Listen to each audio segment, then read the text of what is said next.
إن الحمد لله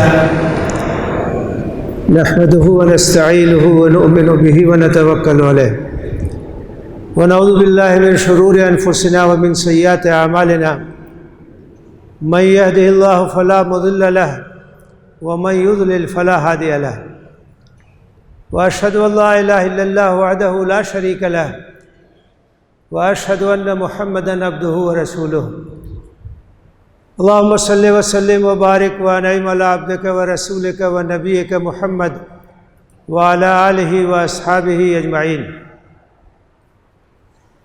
يا أيها الذين آمنوا اتقوا الله حق تقاته ولا تموتن إلا وأنتم مسلمون يا أيها الناس اتقوا ربكم الذي خلقكم من نفس واحدة وخلق منها زوجها وبث منهما رجالا كثيرا ونساء واتقوا الله الذي تساءلون به والأرحام إن الله كان عليكم رقيبا يا أيها الذين آمنوا اتقوا الله وقولوا قولا سديدا يصلح لكم أعمالكم ويغفر لكم ذنوبكم ومن يطع الله ورسوله فقد فاز فوزا عظيما أما بعد فإن أصدق الحديث كتاب الله وخير الهدي هدي محمد صلى الله عليه وسلم وشر الأمور محدثاتها وكل محدثة بدعة وكل بدعة ضلالة وكل ضلالة في النار أعوذ بالله من الشيطان الرجيم بسم الله الرحمن الرحيم وَإِذِ ابْتَلَى إِبْرَاهِيمَ رَبُّهُ بِكَلِمَاتٍ فَأَتَمَّهُنَّ قَالَ إِنِّي جَاعِلُكَ لِلنَّاسِ إِمَامًا قَالَ وَمِنْ ذُرِّيَّتِي قَالَ لَا يَنَالُ عَهْدِي الظَّالِمِينَ۔ محترم حاضرین، حج کے ایام قریب آ گئے ہیں، قربانی کے ایام بھی قریب آ رہے ہیں۔ ساری دنیا کے مسلمان سنت ابراہیمی کی یاد تازہ کرتے ہیں اور حضرت ابراہیم علیہ السلام سے اپنے تعلق کی تجدید کرتے ہیں۔ وہ ہمارے پیشوا ہیں، امام ہیں، امام الانبیاء ہیں، امام العالمین ہیں۔ اللہ تعالیٰ نے قرآن مجید میں ان کے تعلق سے فرمایا وَإِذِ ابْتَلَى إِبْرَاهِيمَ رَبُّهُ بِكَلِمَاتٍ فَأَتَمَّهُنَّ۔ یاد کرو جب ابراہیم کو ان کے رب نے چند احکام کے ذریعے سے آزمایا اور وہ اس میں پورے اترے، کھرے اترے۔ قال انی جاعلک للناس اماما، تو اللہ تعالیٰ نے فرمایا کہ میں تجھے ساری دنیا کا امام بنا رہا ہوں، ساری دنیا کا پیشوا بنا رہا ہوں۔ انہوں نے پوچھا کہ میری ذریت کے لیے بھی ہے یہ وعدہ؟ تو اللہ تعالیٰ نے فرمایا لا ینال عہد الظالمین، میرا وعدہ ظالموں کے لیے نہیں ہے، اطاعت سیاروں کے لیے، جو تمہارے نقش قدم پر چلتے ہوئے اطاعت اور فرما برداری کا ثبوت دیں گے، ان کو بھی عزت اور احترام کا مقام حاصل ہوگا۔ جتنے بڑے مذاہب کے لوگ ہیں دنیا میں، عیسائیت بہت بڑی تعداد میں اس کے ماننے والے پائے جاتے ہیں، وہ لوگ بھی اپنے آپ کو حضرت ابراہیم کی طرف منسوب کرتے ہیں۔ یہودی بھی اپنے آپ کو حضرت ابراہیم کی طرف منسوب کرتے ہیں۔ نبی صلی اللہ علیہ وسلم جس ماحول میں آئے، عرب کے لوگ وہ بھی اپنے آپ کو حضرت ابراہیم کی طرف منسوب کرتے ہیں۔ تو حضرت ابراہیم علیہ السلام کی شخصیت بہت جلیل القدر ہے، اللہ کے انتہائی جلیل القدر پیغمبروں میں سے، اور دنیا کی پیشوائی کے مقام پر اللہ نے ان کو فائز کیا۔ لیکن یہ مقام اور یہ مرتبہ ان کو کب ملا؟ اللہ تعالیٰ کی سنت ہے، وہ آزماتا ہے، آزمائشوں میں مبتلا کرتا ہے، اور اس میں کھرا اترنے کی صورت میں وہ انعام سے سرفراز کرتا ہے۔ حضرت ابراہیم علیہ السلام کا بڑا سخت امتحان لیا گیا، اور انتہائی سخت آزمائشوں سے وہ گزرے، اور ہر امتحان میں ثابت قدم رہے، ہر آزمائش میں ثابت قدم رہے، سرخرو ہوئے، تو اللہ تعالیٰ نے ان کو دنیا کا پیشوا بنا دیا۔ قرآن مجید میں ان احکام کا ذکر ہے، ان امتحانات کا ذکر ہے جن امتحانات سے حضرت ابراہیم علیہ السلام گزرے۔ سب سے پہلا جو امتحان تھا، ان کی پیدائش عراق کی سرزمین میں ہوئی، اور ایسے ماحول میں ہوئی جہاں بت پرستی تھی، ستارہ پرستی تھی۔ خود ان کے والد پروہت تھے، وہ بھی مذہبی پیشوا تھے، مذہبی سیادت ان کے پاس تھی۔ ایسے ماحول میں حضرت ابراہیم علیہ السلام کی پرورش ہوئی، ان کا بچپن گزرا، وہ جوان ہوئے۔ اللہ تعالیٰ نے ان کو نبوت کے مقام پہ سرفراز کیا، اور ان کو یہ حکم دیا کہ کفر اور شرک کے اس ماحول میں توحید کی دعوت بلند کریں، اپنی قوم کے سامنے، اپنے خاندان کے لوگوں کو، اپنے گھر کے لوگوں کو یہ بتائیں کہ جن معبودان باطل کی تم پرستش کر رہے ہو، ان کی کوئی حیثیت نہیں، یہ نہ سنتے ہیں، نہ بولتے ہیں، نہ دیکھتے ہیں، نہ نفع پہنچا سکتے ہیں، نہ نقصان پہنچا سکتے ہیں۔ تم اپنے ہاتھ سے ان کو بناتے ہو اور ان کی پرستش کرتے ہو۔ یہ معبودان باطل ہیں، ان کو چھوڑو، ایک اللہ کی پرستش کرو۔ یہ بت کدے میں اذان دینے کا حکم تھا، اور آپ اندازہ کر سکتے ہیں کہ کتنا مشکل کام ہے، کتنا دشوار کام ہے یہ۔ جو لوگ شرک میں مبتلا ہیں، جو لوگ کفر میں مبتلا ہے، جو لوگ بت پرستی میں مبتلا، ان کے سامنے توحید کا پیغام رکھنا اور واشگاف انداز میں رکھنا، بغیر کسی لاگ لپیٹ کے، یا قوم اعبدوا اللہ ما لکم من الہ غیرہ، اے میری قوم کے لوگو، ایک اللہ کی پرستش کرو، عبادت کرو، اس کے علاوہ تمہارا کوئی معبود نہیں۔ یہ بہت بڑی قربانی ہے، بہت بڑی آزمائش، اور حضرت ابراہیم علیہ السلام نے بت کدے میں اذان دی، توحید کی۔ مخالفت ہوئی، مختلف طرح سے سمجھایا، اپنے باپ سے مخاطب ہو کر کے بہت ہی دلنشیں انداز میں کہ اے میرے والد محترم، میرے پاس جو علم ہے وہ آپ کے پاس نہیں، فاتبعنی اہدک صراطا سویا، میری بات مان لیجئے، میں آپ کو سیدھے راستے کی تعلیم دے رہا ہوں۔ تفصیل کے ساتھ حضرت ابراہیم کی دعوت کا تذکرہ قرآن مجید کی مختلف صورتوں میں موجود ہے۔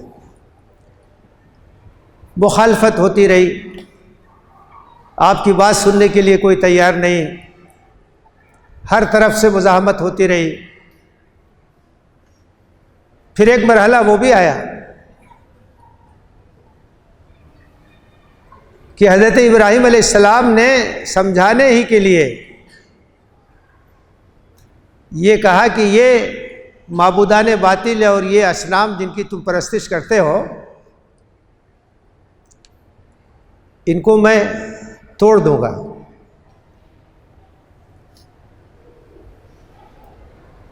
اور ایک موقع پر جب قوم کے لوگ کسی تہوار میں باہر گئے ہوئے تھے، حضرت ابراہیم علیہ السلام نے بتوں کو پاش پاش کر دیا، ایک بڑے بت کو چھوڑ دیا، کلہاڑی اس کی گردن میں لٹکا دی۔ جب لوگ لوٹے تو دیکھ کے حیران رہ گئے کہ یہ کس نے کیا ہے؟ تو کسی نے کہا کہ ابراہیم اس طرح کا ذکر کر رہے تھے۔ حضرت ابراہیم علیہ السلام کو بلایا گیا۔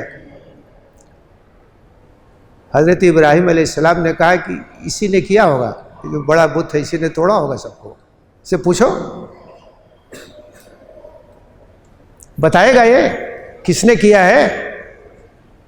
اس کو پوچھتے ہو، سب کچھ مانتے ہو، تو اس سے پوچھو۔ تھوڑی دیر کے لیے قوم کے لوگ بھی چکرائے کہ یہ تو نہ سنتے ہیں، نہ بولتے ہیں، نہ جواب دے سکتے ہیں، لیکن پھر جو جاہلیت کی عصبیت ہے وہ غالب آئی، اور اس کے بعد حضرت ابراہیم علیہ السلام کے خلاف سب لوگ اکٹھا ہو گئے اور یہ طے کیا کہ ان کو آگ کے حوالے کیا جائے گا، اور آگ کا الاؤ تیار کیا گیا۔ حضرت ابراہیم علیہ السلام کو اس میں ڈال دیا گیا۔ اللہ تعالیٰ نے حکم دیا، قلنا یا نار کونی بردا وسلاما علی ابراہیم۔ آگ تو جلاتی ہے اللہ کے حکم سے، اور اللہ کا حکم اگر نہ ہو تو وہ آگ نہیں جلائے گی۔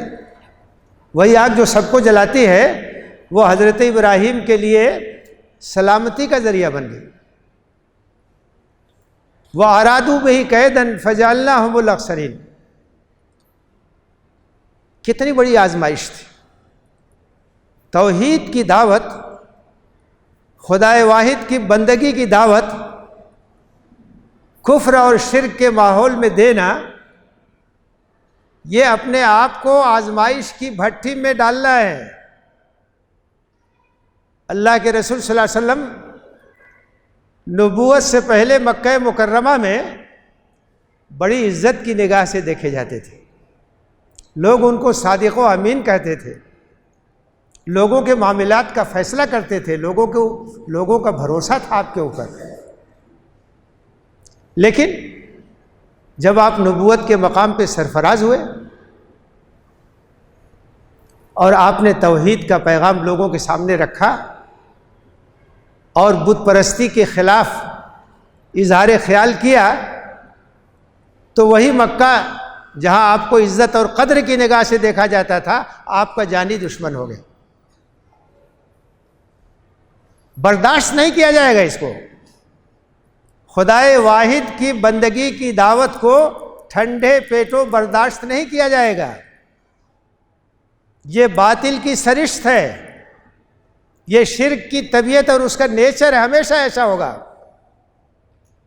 داعیان حق کو ستایا جائے گا، پریشان کیا جائے گا، مخالفت ہوگی، مزاحمت ہوگی۔ مکے میں کیا کیا نہیں ہوا۔ حضرت ابراہیم علیہ السلام شدید آزمائشوں سے دوچار ہوئے۔ ان کے بھتیجے حضرت لوط علیہ السلام تھے، انہوں نے آپ کا ساتھ دیا۔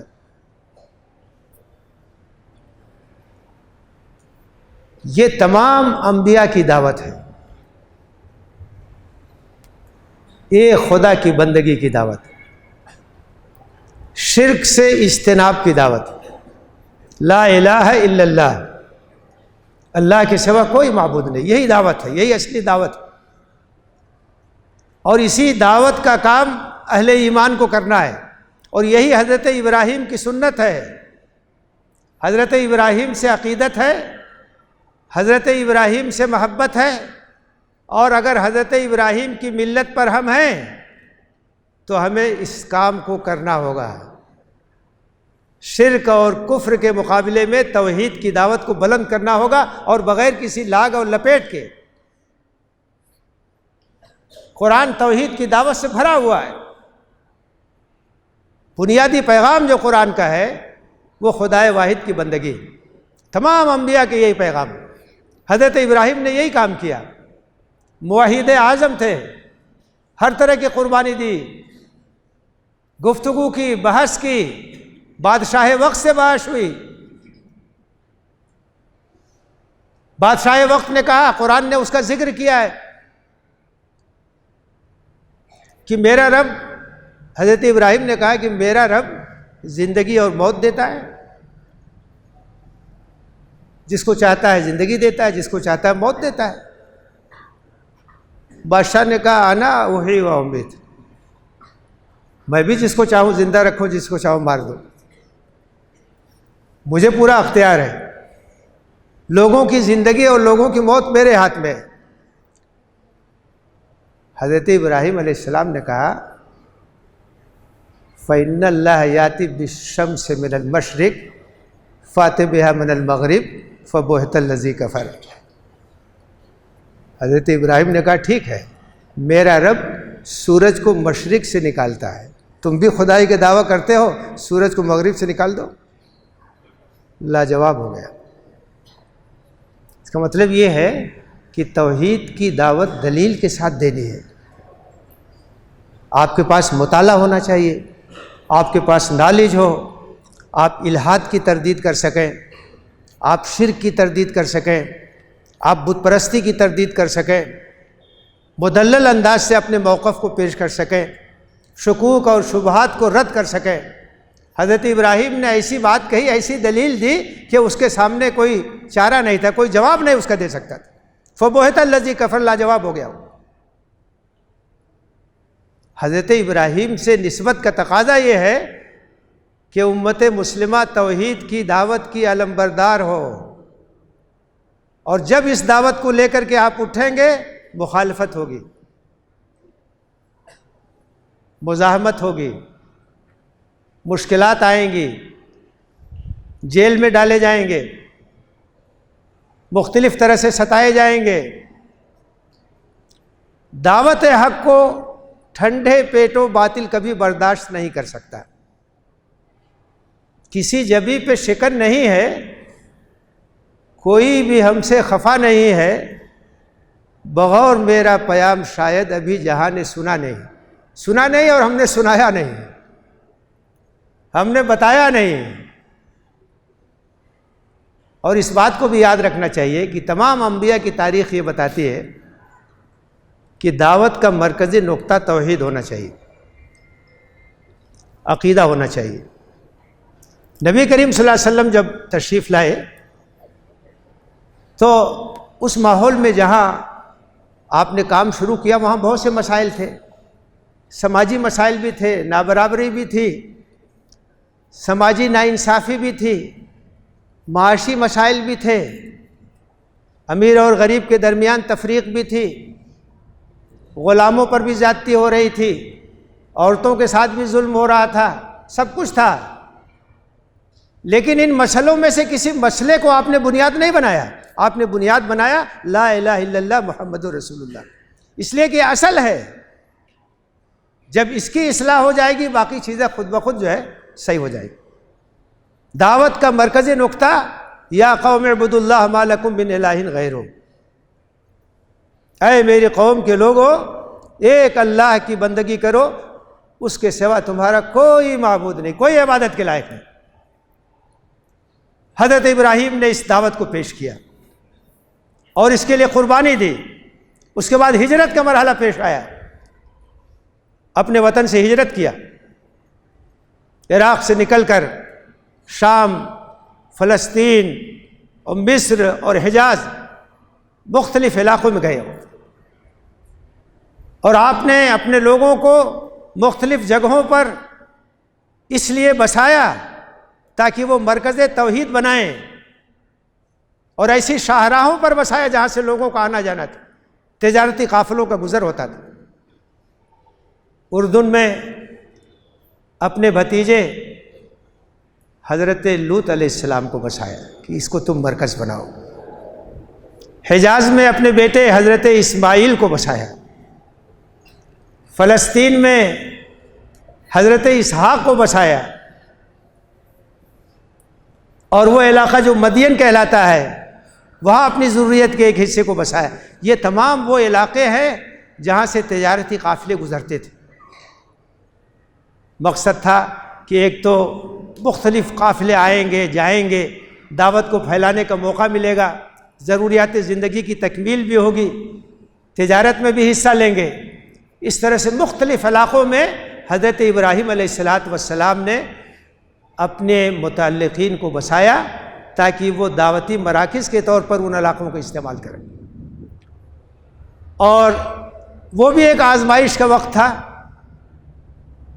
جب اپنی ضروریت کے ایک حصے کو بن کھیتی کی سرزمین میں جہاں خانہ کعبہ ہے اس کے پاس لا کر کے بسانے کا حکم ہوا۔ آبادی نہیں تھی اس وقت، وہ سنسان علاقہ تھا۔ حضرت ہاجرہ اور حضرت اسماعیل کو لا کر کے وہاں بسا دیا، اور اللہ سے دعا کی، ربنا انی اسکنت من ذریتی بواد غیر ذی زرع عند بیتک المحرم ربنا لیقیموا الصلاة فاجعل افئدة من الناس تهوی الیہم وارزقهم من الثمرات لعلہم یشکرون۔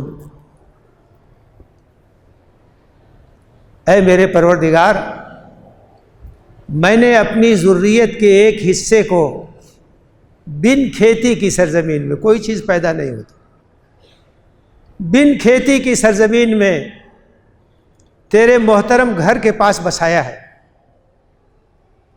کیوں بسایا؟ ربنا لیقیموا الصلاۃ، تاکہ یہ نماز قائم کریں،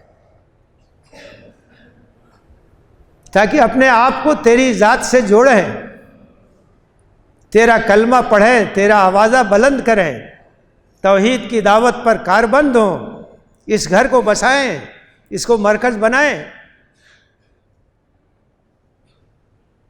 فَجَعَلَ أَفْئِدَةً مِّنَ النَّاسِ تَهْوِي إِلَيْهِمْ، لوگوں کے دلوں کو ان کی طرف پھیر دے، مائل کر دے۔ وَارْزُقْهُم مِّنَ الثَّمَرَاتِ، اور ان کو پھلوں کا رزق دے تاکہ یہ شکر ادا کریں۔ 4000 برس سے زیادہ کا عرصہ گزرا ہے جب یہ دعا کی گئی تھی، حضرت ابراہیم نے لا کر کے وہاں بسایا تھا۔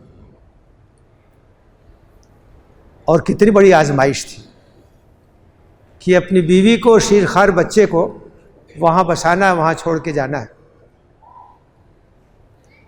اور دعا کس طرح سے قبول ہوئی ہے؟ ایک دعا تو یہ تھی فَجَعَلْ أَفْئِدَةً مِّنَ النَّاسِ تَهْوِي إِلَيْهِمْ، کہ اللہ لوگوں کے دلوں کو ان کی طرف پھیر دے۔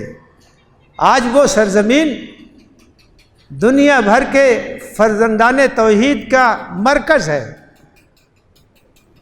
تمام لوگوں کو اس سے محبت ہے، خانہ کعبہ سے، مکہ سے، اس شہر سے، اس کی تاریخ سے، اس کی یادوں سے۔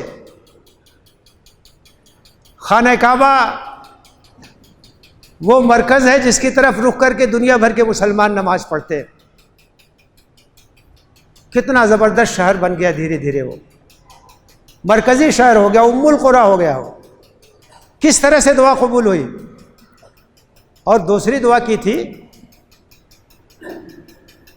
کہ اس بن کھیتی کی سرزمین میں جہاں میں نے بسایا ہے ان کو پھلوں کا رزق دے۔ دنیا کی ہر چیز مکہ مکرمہ میں ملتی ہے، ہر طرح کا پھل ملتا ہے، بہترین، جو بہترین کوالٹی ہوتی ہے وہ وہاں ملتی ہے۔ اللہ تعالیٰ نے اس طرح سے اپنے بندے کی دعا کو قبول کیا۔ کتنی بڑی آزمائش تھی۔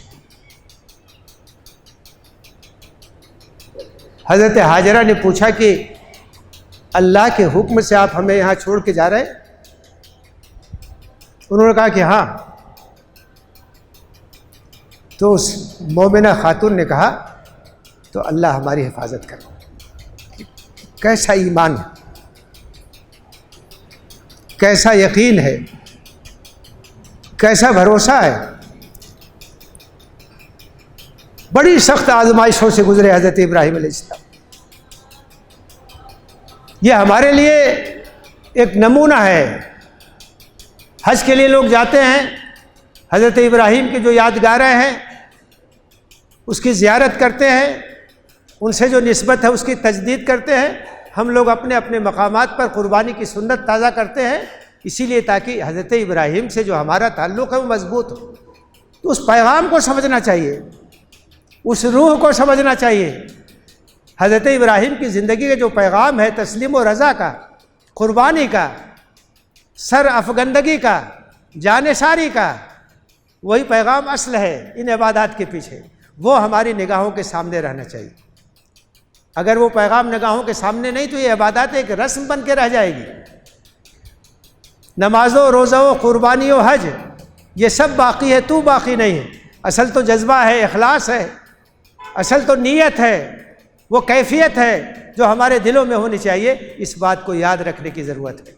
اللہ سے دعا ہے کہ حضرت ابراہیم سے ہمارا جو تعلق ہے اس کی نوعیت کو سمجھنے کی توفیق دے، ان کے نقش قدم پر چلنے کی توفیق دے، اور انہی کی طرح ہم کو بھی توحید کی دعوت کا علمبردار بنائے، اور اس راستے میں ہر طرح کی قربانی اور ہر طرح کی آزمائش کو جھیلنے کا حوصلہ اور اس کا عزم ہمارے اندر پیدا کرے۔ آمین۔ وآخر دعوانا ان الحمد للہ رب العالمین۔ اقول قولی ھذا واستغفر اللہ لی ولکم اجمعین فاستغفروہ انہ هو الغفور الرحیم۔